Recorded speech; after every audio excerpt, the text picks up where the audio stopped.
doors of the train slide open and a wall of cool, crisp air meets your skin.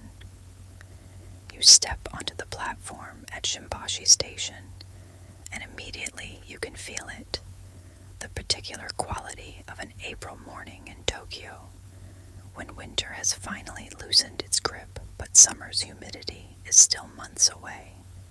The air carries the faintest hint of cherry blossoms, that delicate, almost ethereal scent that seems to float on every breeze during sakura season. Your footsteps echo against the polished concrete as you make your way toward the exit, joining the steady stream of early commuters. The station clock shows 6:47 a.m., and already the platform buzzes with quiet energy. Salarymen in dark suits move with practiced efficiency, their leather shoes clicking in rhythm. A woman in a cream-colored coat adjusts her scarf. The morning air still holds enough coolness to warrant layers, though you can sense the warmth that will build as the day progresses. The fluorescent lights overhead cast everything in sharp relief, but through the station's glass walls, you catch glimpses of natural light beginning to strengthen. Dawn arrived early today, around 5:20, and now the sky outside has settled into that particular shade of pale blue that promises a clear morning. You can see the silhouettes of buildings beyond the station, their edges softened by the gentle haze that often accompanies these perfect April days. You pause at a vending machine, its colorful display glowing warmly. The selection is extensive: hot coffee in small cans, green tea, even warm corn soup for those who want something more substantial. You select a can of hot coffee, and the machine whirs to life, dispensing your choice with a satisfying thunk. The metal can is warm against your palms, and you wrap your fingers around it, feeling the heat seep through your skin. The first sip is rich and slightly bitter, with that particular taste of convenience store coffee that somehow perfectly suits early morning moments like this. Around you, the morning crowd continues its choreographed movement. A group of university students, their backpacks bulging with textbooks, chat quietly in the corner. Their voices carry the excitement of young people experiencing their first Tokyo spring, their first real Hanami season. An elderly man in a wool cap reads a newspaper, occasionally glancing up to watch the flow of people. His weathered hands hold the paper steady, despite the gentle breeze that drifts through the station whenever the doors open. The announcements echo through the space in that melodic Japanese cadence, first in Japanese, then in careful English. The next train bound for Ueno will arrive on track 3 in approximately 4 minutes. The voice is calm, unhurried, matching the peaceful energy of this early hour. Rush hour hasn't quite begun in earnest, and there's still space to breathe, to notice details, to feel the anticipation that comes with a day of cherry blossom viewing ahead. You finish your coffee and dispose of the can in one of the clearly marked recycling bins. The metal clinks softly against the other cans already deposited there. Through the station's entrance, you can see the first hints of what awaits outside. The soft pink glow that seems to emanate from the cherry trees lining the nearby streets. Even from here, through glass and concrete, you can sense the transformation that has occurred overnight, the way the city has dressed itself in its most beautiful colors. A businessman hurries past, his phone pressed to his ear, speaking in rapid Japanese. But even he pauses momentarily as he passes the station's flower shop, where early cherry blossom branches have been arranged in tall vases. The shopkeeper, an older woman with kind eyes, attends to her display with careful attention, adjusting each branch until the composition pleases her. The flowers seem to glow under the shop's warm lighting, their pale pink petals catching and reflecting the light. The air conditioning in the station creates a gentle circulation, and with it comes the mingled scents of the morning: coffee, the faint sweetness of pastries from a nearby bakery, the clean smell of the recently mopped floors, and underneath it all, that persistent hint of sakura that seems to permeate everything during this season. It's a smell that speaks of renewal, of the earth warming, of buds opening after months of dormancy. You make your way toward the exit that will lead you to the elevated walkway, following the signs written in both Japanese characters and English. The path takes you past a small convenience store where the staff are arranging fresh onigiri in the refrigerated case. The rice balls look perfect, each one wrapped in its plastic triangle, waiting for the morning customers who will grab breakfast on their way to work. The sight makes you think of the simple pleasures of Tokyo mornings, how even the most mundane activities, like buying breakfast, can feel special when surrounded by the beauty of spring. As you approach the exit, the sound of the city begins to filter in more clearly. The distant hum of traffic, the occasional horn, the rhythmic clacking of train wheels on tracks as another line passes nearby. But it's all muted, softened by the early hour and the gentle quality of the April air. This is Tokyo at its most peaceful, before the full energy of the day takes hold, when the city feels like it's stretching and yawning, preparing for another day of life and movement and constant change. The exit doors slide open automatically as you approach, and suddenly you're outside, stepping into the full embrace of the Tokyo morning. The morning air hits your face like a gentle caress, carrying with it the complex symphony of scents that make Tokyo in April so distinctive. You're standing at the entrance to the elevated walkway, and immediately you can feel the difference between the recycled air of the station and this fresh, living atmosphere. The temperature hovers around 12 degrees Celsius, cool enough to make you appreciate the warmth of your jacket, but with an underlying mildness that promises a beautiful day ahead. The walkway stretches before you like a ribbon of concrete suspended above the city, offering a perspective that few tourists ever discover. To your right, you can see the imposing glass facade of SoftBank's corporate headquarters, its surface reflecting the pale morning sky.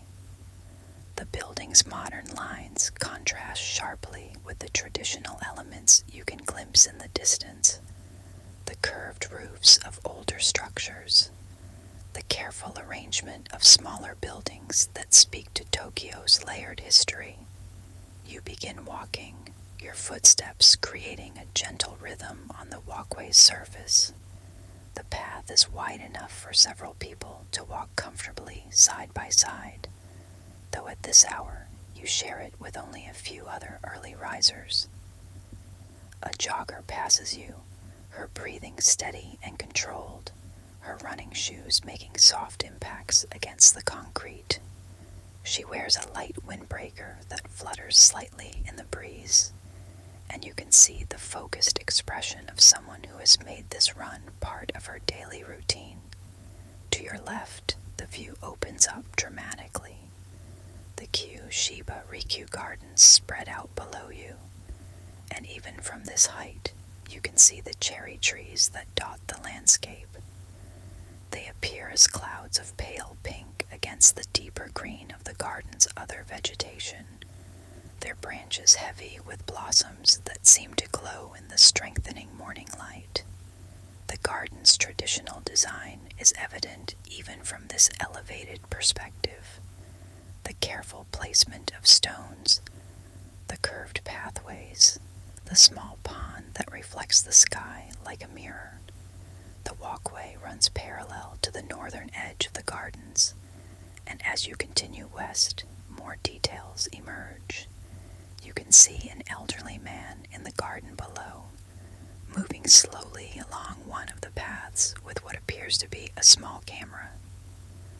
He stops frequently, adjusting his position to capture the perfect angle of a flowering branch. His patience is evident in the way he waits, sometimes for several minutes before taking his shot. There's something deeply peaceful about watching this quiet dedication to capturing beauty. The sound of the city rises up to meet you, not the harsh cacophony of rush hour, but the gentler murmur of a city waking up. Car engines hum along the streets below, punctuated by the occasional motorcycle. A truck rumbles past on the main road, its diesel engine creating a low, steady thrum that fades as it disappears around a corner. But these sounds don't feel intrusive. Instead, they form a backdrop that somehow enhances the tranquility of your elevated position. A light breeze picks up, and with it comes a shower of cherry blossom petals. They drift across the walkway like snow, some settling on the concrete, others continuing their journey on the wind. You pause to watch this natural confetti, marveling at how something so delicate can create such a profound sense of beauty.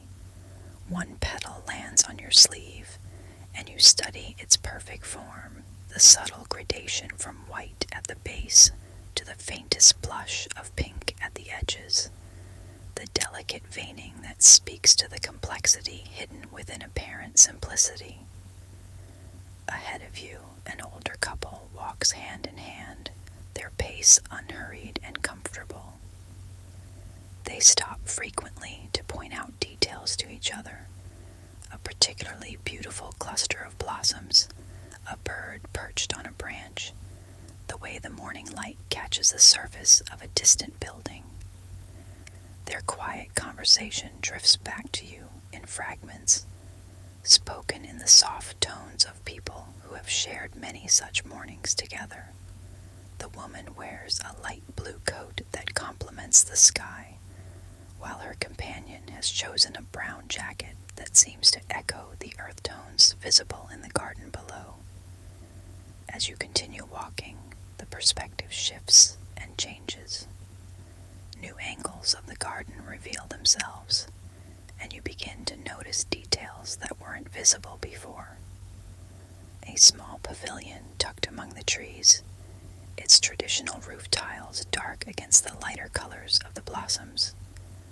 A stone lantern standing sentinel beside a path, its weathered surface speaking to decades of seasons, of countless springs just like this one. The careful arrangement of rocks around the pond, each one placed with intention and aesthetic purpose.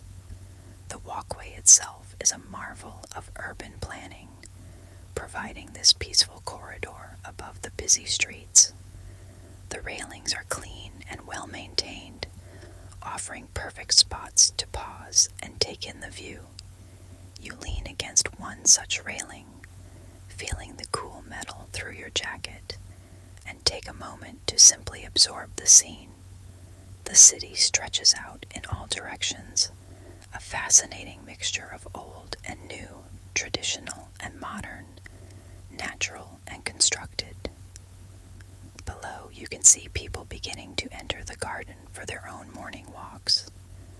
A woman in a pink sweater carries a small bag that likely contains a thermos of tea and perhaps some simple breakfast. A man with a professional-looking camera adjusts his equipment as he searches for the perfect shot. Their movements are unhurried, reverent even, as if they understand that they are participants in something larger than themselves, the annual renewal that spring brings to this ancient city. The air carries the sound of birds, not the harsh cries of urban crows, but the gentler songs of smaller species that have made their homes among the cherry trees. Their melodies weave together with the ambient sounds of the city to create a soundtrack that feels both peaceful and alive. Occasionally, a stronger gust of wind brings with it the sound of rustling leaves and the soft whisper of petals releasing their hold on branches. As you near the western end of the walkway, you can see your destination ahead, the approach to JR Hamamasucho Station. But you're in no hurry to reach it. This elevated journey has become its own destination, a perfect introduction to what promises to be a day filled with beauty and discovery. You descend from the elevated walkway and make your way through the quiet streets toward the Meguro River, following the subtle pull of increasing beauty that seems to draw you forward, like an invisible current. The transition from the urban landscape to the riverside is gradual, but unmistakable. First, you notice more people carrying cameras and walking with the unhurried pace of those seeking beauty, rather than rushing to appointments. Then, the cherry blossoms begin to appear more frequently, first as individual trees planted along sidewalks, their petals creating pale carpets on the concrete, then in increasing density until you realize you're approaching something truly spectacular. The first glimpse of the Meguro River takes your breath away.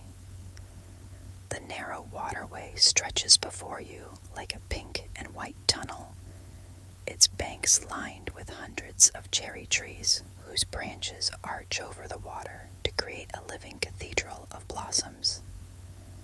The river itself moves slowly, its dark surface acting as a mirror for the flowers above, doubling the visual impact and creating the illusion that you're walking through a world made entirely of sakura.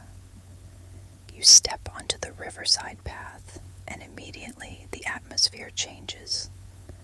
The concrete walkway that runs along the water's edge buzzes with quiet activity, but it's the contemplative energy of people who have come to witness something extraordinary. A young couple sits on a bench, sharing a thermos of coffee and speaking in hushed tones as if they're in a sacred space. Their fingers are intertwined, and they pause frequently in their conversation to simply look up at the canopy of blossoms above them. The air here is different, softer somehow, perfumed with the sweet, delicate fragrance of thousands of cherry blossoms. Each breath carries this scent deeper into your lungs, and with it comes a sense of peace that seems to slow your heartbeat and relax your shoulders. The temperature remains pleasantly cool, perhaps 14 degrees now as the morning progresses, but the shelter provided by the overhanging branches creates a microclimate that feels protected and intimate. You begin walking along the path, your footsteps joining the gentle rhythm of other early visitors. To your left, the river flows steadily toward Tokyo Bay, its surface scattered with fallen petals that drift like tiny boats on a miniature voyage. Some petals cluster together, forming small flotillas of pink and white that catch the light and sparkle as they move. Others travel alone, spinning slowly in the gentle current, their journey a meditation on impermanence and beauty. A photographer kneels by the water's edge, his large camera focused on a particularly dense cluster of blossoms that hangs low over the river. He adjusts his position carefully, waiting for the light to shift just so, for a petal to fall at precisely the right moment. His patience is remarkable. He remains motionless for several minutes, then makes a tiny adjustment to his angle and waits again. When he finally presses the shutter, the soft click seems to capture not just an image, but a moment of perfect harmony between human intention and natural beauty. The path curves gently as it follows the river's meandering course, and each turn reveals new compositions of light, water, and blossoms. Here, a stone bridge arches over the water, its weathered surface providing a perfect frame for the pink canopy beyond. There, a small shrine sits tucked among the trees, its vermilion torii gate creating a striking contrast with the pale blossoms that surround it. An elderly woman in a navy blue coat climbs the shrine steps slowly, carrying a small offering wrapped in white paper. The sound environment is as carefully composed as the visual one. The gentle murmur of flowing water provides a constant, soothing baseline, while the soft conversations of visitors add a human element that feels respectful and harmonious. Occasionally, a bird calls from somewhere in the canopy above, its voice clear and sweet. The rustle of wind through the blossoms creates a whisper that seems to carry secrets from one tree to another. You pause at a wider section of the path where several benches face the river. An old man sits alone on one of them, his hands folded in his lap, his face turned upward toward the blossoms with an expression of quiet joy. He wears a traditional gray jacket and a cap that has seen many seasons, and there's something in his stillness that suggests he has been coming to this spot for many years, that this annual pilgrimage is as essential to him as breathing. Beside him on the bench sits a small wrapped package, perhaps his lunch, or a gift for someone special. A group of university students has claimed a spot on the grass near the water's edge, their picnic blanket spread with careful attention to the best viewing angle. They speak in the animated tones of young people experiencing something wonderful, their voices mixing Japanese and English as they try to capture in words what their eyes are seeing. One of them, a young woman with short black hair, holds her phone up to record a video, slowly panning across the scene while narrating in soft, excited whispers.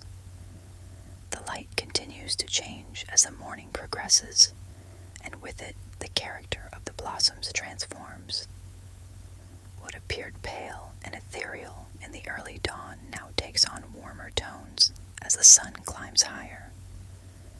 The petals seem to glow from within, their translucent quality allowing the light to pass through and create subtle variations in color and intensity. Some branches appear almost white, while others show deeper shades of pink, creating a tapestry of color that shifts and changes with each slight movement of the wind. You notice the careful attention that has been paid to this space. The path is immaculately maintained. The bench is positioned for optimal viewing. The small signs that provide information about the trees written in both Japanese and English. This is clearly a place that is treasured, protected, and shared with pride.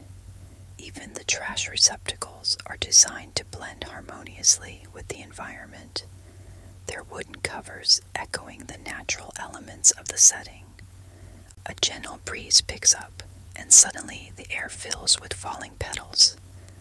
They drift down like snow, some landing on your shoulders, others settling in your hair. A child nearby, a little girl in a yellow dress, squeals with delight and runs in circles, trying to catch the petals as they fall. Her laughter mingles with the other sounds of the morning, adding a note of pure joy to the already magical atmosphere. Her parents watch with gentle smiles, occasionally reaching out to pluck petals from her dark hair.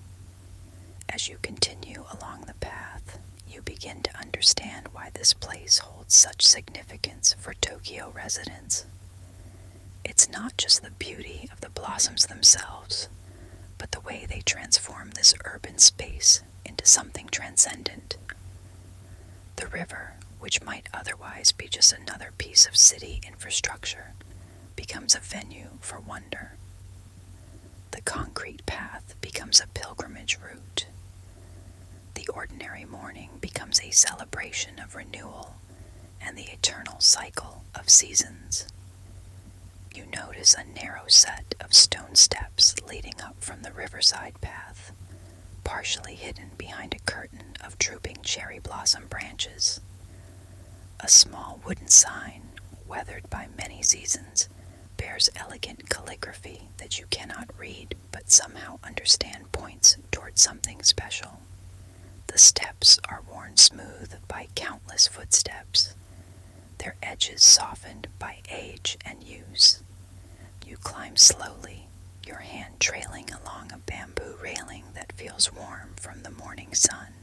At the top of the steps, you discover a small traditional tea house that seems to have materialized from another era. The building is modest in size, but perfect in proportion. Its dark wooden walls and curved tile roof creating a striking contrast with the pale blossoms that frame it on all sides. Paper screens glow softly from within, backlit by warm interior light that suggests comfort and refuge. A small wooden sign by the entrance displays the character for tea alongside a simple drawing of a steaming cup. The elderly proprietress appears at the entrance as if she has been expecting you. She is perhaps 70 years old, her silver hair pulled back in a neat bun, wearing a dark blue kimono with a subtle pattern that might be cherry blossoms or clouds. The design is so understated it seems to shift depending on how the light catches the fabric. Her movements are economical and graceful, each gesture purposeful and unhurried. She bows slightly, her hands folded in front of her, and gestures toward the interior with a warm smile that needs no translation. You remove your shoes at the entrance, placing them carefully in one of the wooden cubbies provided for this purpose. The tatami mats feel soft and slightly springy beneath your feet, their woven texture cool and pleasant through your socks. The interior of the tea house is simple but beautiful. Low wooden tables, cushions covered in fabric that echoes the muted tones of the proprietress's kimono, and sliding doors that can be opened to reveal the garden beyond. She leads you to a table near the large window that overlooks the Meguro River. From this elevated position, the view is even more breathtaking than it was from the path below. The entire river appears to flow through a tunnel of blossoms, the pink and white canopy so dense it almost obscures the sky. You can see other visitors moving along the path like small figures in a painting, their presence adding scale and life to the scene without diminishing its magic. The proprietress kneels beside your table with fluid grace, her movements so natural they seem like a form of meditation. She places a small ceramic cup in front of you. The pottery is clearly handmade, its surface slightly irregular in a way that speaks to human craftsmanship rather than machine precision. The glaze is a pale green that reminds you of new leaves, with subtle variations in color that catch the light beautifully. From a small wooden tray, she produces a cast iron teapot, its surface dark and textured with age. Steam rises gently from its spout, carrying with it the rich, grassy aroma of high-quality green tea. She pours slowly and deliberately, the pale green liquid flowing in a steady stream that creates a soft musical note as it meets the ceramic. The sound is hypnotic, part of a ritual that feels both ancient and immediate. The first sip of tea is a revelation. The liquid is hot but not scalding. its temperature perfectly calibrated to warm you without burning. The flavor is complex, grassy and fresh, with subtle notes of sweetness and a slight astringency that cleanses your palate. As you swallow, you feel the warmth spread through your chest, a sensation that seems to reach every part of your body and leave you feeling both energized and deeply relaxed. The proprietress retreats quietly, leaving you to contemplate the view and savor your tea in solitude. Through the window, you can see that more visitors have arrived at the river. A group of elderly women has spread a blue tarp on the grass and are unpacking an elaborate picnic. Thermoses, wrapped packages that likely contain homemade food, and small folding chairs that they arrange with careful attention to the best viewing angles. Their voices carry up to the tea house as gentle murmurs, the sound of old friends sharing a treasured tradition.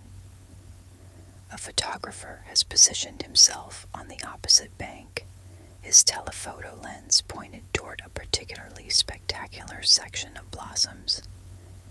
He works methodically, adjusting his position slightly between shots, waiting for the light to change or for the wind to still the branches. His dedication is evident in his patience. He remains in the same general area for the entire time you watch, finding infinite variations in what might appear to be the same subject. The tea house itself seems to exist in a pocket of timelessness. The walls are decorated with simple hanging scrolls. One shows a single cherry blossom branch painted in delicate brushstrokes, while another bears calligraphy that flows like water across the paper. A small alcove holds a single ceramic vase containing one perfect cherry blossom branch, its placement so precise it seems to have grown there naturally. You take another sip of tea and notice how the flavor has evolved as the liquid cooled slightly. New notes emerge, a hint of minerals that speaks to the mountain spring where the tea was grown, a subtle sweetness that wasn't apparent in the first taste. The ceramic cup warms your hands, and you find yourself holding it like a precious object, appreciating its weight and texture as much as its contents. Through the window, you watch as a light breeze stirs the cherry blossoms, sending another cascade of petals drifting down toward the river. Some land on the water and are carried away by the current, while others settle on the path where they join the growing carpet of pink and white. A small child breaks away from her family to chase the falling petals, her arms outstretched as she spins in circles, her laughter a bright note in the peaceful morning air. The proprietress returns, moving as quietly as she left, carrying a small plate that she places beside your teacup. On it are 3 small wagashi, traditional sweets that have been crafted to reflect the season. Each one is a miniature work of art, one shaped like a cherry blossom with pale pink petals made from sweet bean paste, another resembling a small bird fashioned from white mochi, and a third that looks like a tiny landscape with green tea-flavored elements representing new spring growth. You bite into the cherry blossom sweet first, and the flavors explode gently across your tongue. The outer layer dissolves to reveal a center of smooth red bean paste, its sweetness perfectly balanced by a subtle hint of salt. The texture is soft and yielding, melting away almost before you can fully appreciate its complexity. It's a perfect complement to the tea, the sweetness enhancing the grassy notes, while the tea's astringency cleanses your palate for the next bite. The sounds from outside create a gentle soundtrack to your tea ceremony. The murmur of the river, the soft conversations of visitors, the occasional call of a bird hidden somewhere in the blossoms. But inside the tea house, these sounds are muted and distant, creating a sense of peaceful separation from the world, while still maintaining a connection to the beauty beyond the windows.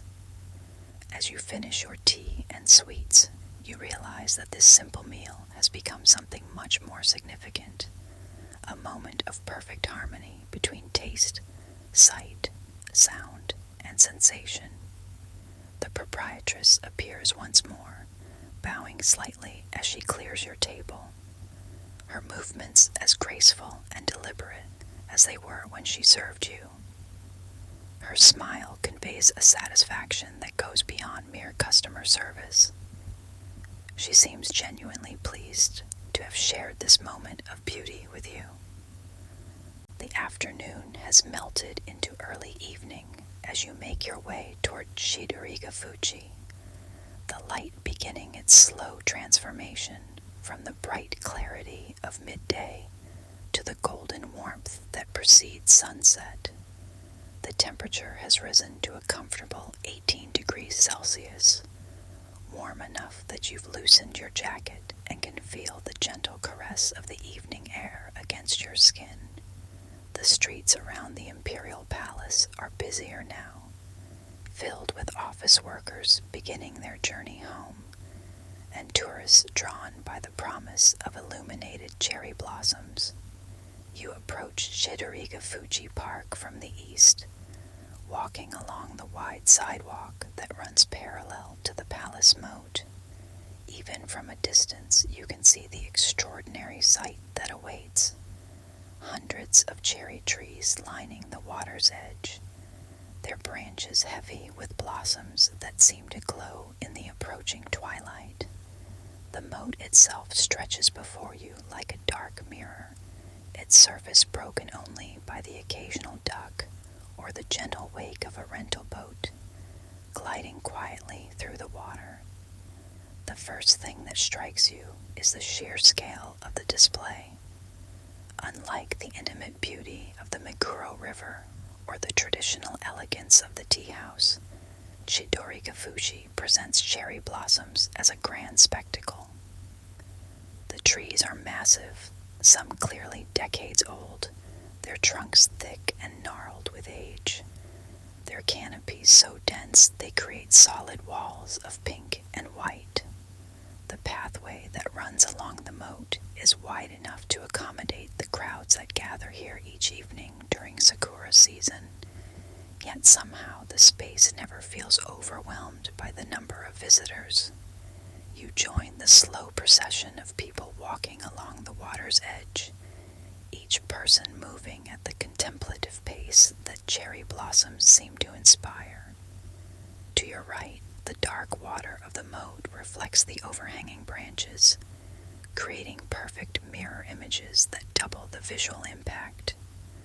A traditional wooden boat drifts slowly past, its occupants, a young couple and an elderly boatman, pointing up at the blossoms while speaking in hushed, reverent tones.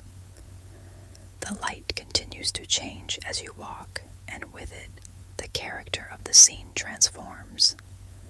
What appeared bright and cheerful in the afternoon sun now takes on a more mysterious, romantic quality. The blossoms seem to absorb and reflect the golden light, creating an almost ethereal glow that makes the entire area feel like something from a dream. Photographers position themselves along the pathway, their cameras clicking softly as they try to capture this magical transition. As darkness approaches, you notice workers beginning to illuminate the trees with carefully positioned lights. The illumination system is subtle and sophisticated, not the harsh floodlights that might overwhelm the delicate beauty of the blossoms, but gentle uplighting that seems to make the flowers glow from within. As each section of trees is lit, gasps of appreciation rise from the gathered crowd. The transformation is remarkable. The cherry blossoms that were beautiful in daylight become absolutely magical in the artificial twilight. You find a spot along the railing that offers an unobstructed view of both the illuminated trees and their reflection in the water below. The metal railing is cool against your arms, and you can feel the slight vibration that comes from the many people leaning against it, all drawn to witness this nightly transformation. Beside you, an elderly Japanese man in a wool coat adjusts his camera settings with practiced expertise, occasionally murmuring appreciative comments to his wife, who stands beside him wrapped in an elegant scarf. The full illumination creates a scene of almost surreal beauty. The cherry blossoms appear to float in pools of soft light, their pale petals luminous against the dark sky. The reflection in the water doubles the effect, creating the illusion that you're standing between two worlds of light and beauty. The gentle movement of the water causes the reflected lights to shimmer and dance, adding a dynamic element to what might otherwise be a static display. A light breeze picks up, and with it comes another shower of cherry blossom petals. But now, illuminated by the artificial lights, the falling petals look like snow made of light itself. They drift through the beams of the uplights, appearing and disappearing as they move from brightness to shadow and back again. Some settle on the dark water, where they float like tiny lanterns before being carried away by the gentle current. The crowd around you has grown larger as word of the illumination has spread, but somehow the atmosphere remains peaceful and contemplative. People speak in whispers, as if afraid that loud voices might break the spell. Children point in wonder at the glowing trees, their voices filled with the kind of awe that only the truly magical can inspire. A group of young women in colorful spring dresses pose for photos, their laughter bright but respectful, their joy adding to rather than detracting from the overall atmosphere. You notice that many visitors have brought picnics, not the elaborate spreads you saw at the Meguro River, but simple affairs suited to evening viewing. Thermoses of hot tea, packages of rice balls, perhaps some seasonal sweets from a nearby shop. A family nearby has spread a small blanket on the grass, their young son carefully unwrapping what appears to be homemade onigiri, while his parents pour tea from a large thermos. The steam from their cups is visible in the cool evening air, adding another layer of visual interest to the scene. The illuminated cherry blossoms create their own microclimate of warmth and light. Despite the cooling air, the area around the trees feels comfortable, almost cozy. You can smell the faint sweetness of the blossoms mixed with the clean scent of the water and the subtle aroma of food from the various picnics scattered along the pathway. Occasionally, a stronger gust of wind brings the earthy smell of the palace grounds beyond the moat, a reminder of the vast green spaces that exist in the heart of this massive city. As the evening progresses, you notice subtle changes in the crowd. The families with young children begin to depart, replaced by couples seeking romantic evening walks and serious photographers who prefer the deeper darkness that will come later. The atmosphere shifts slightly, becoming more intimate and contemplative. Conversations grow even quieter, and there are longer periods of shared silence as people simply stand and absorb the beauty before them. A traditional boat glides past, its occupants now silhouetted against the illuminated trees. The boatman uses a long pole to guide his craft slowly along the moat, his movements rhythmic and practiced. The soft splash of the pole entering the water and the gentle creak of the wooden boat add to the soundtrack of the evening. Water lapping against against the stone walls of the moat, the whisper of wind through the blossoms, the distant hum of the city beyond the park. You lean against the railing and close your eyes for a moment, letting the sensory experience wash over you completely. The cool metal against your arms, the gentle warmth from the illuminated trees, the sweet scent of cherry blossoms mixed with the fresh smell of water, the soft murmur of appreciative voices around you.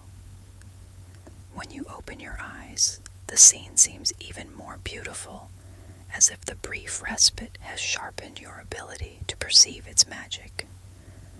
The reflection in the water has become even more pronounced as the sky has darkened. The illuminated trees appear to extend infinitely downward, creating a tunnel of light that seems to lead to another world entirely. Occasionally, a duck swims through the reflected light, its wake creating ripples that distort and fragment the image, before allowing it to reform in perfect clarity. As the evening deepens toward night, you find yourself settling into a rhythm of quiet observation. There's no need to move, no urgency to see anything else.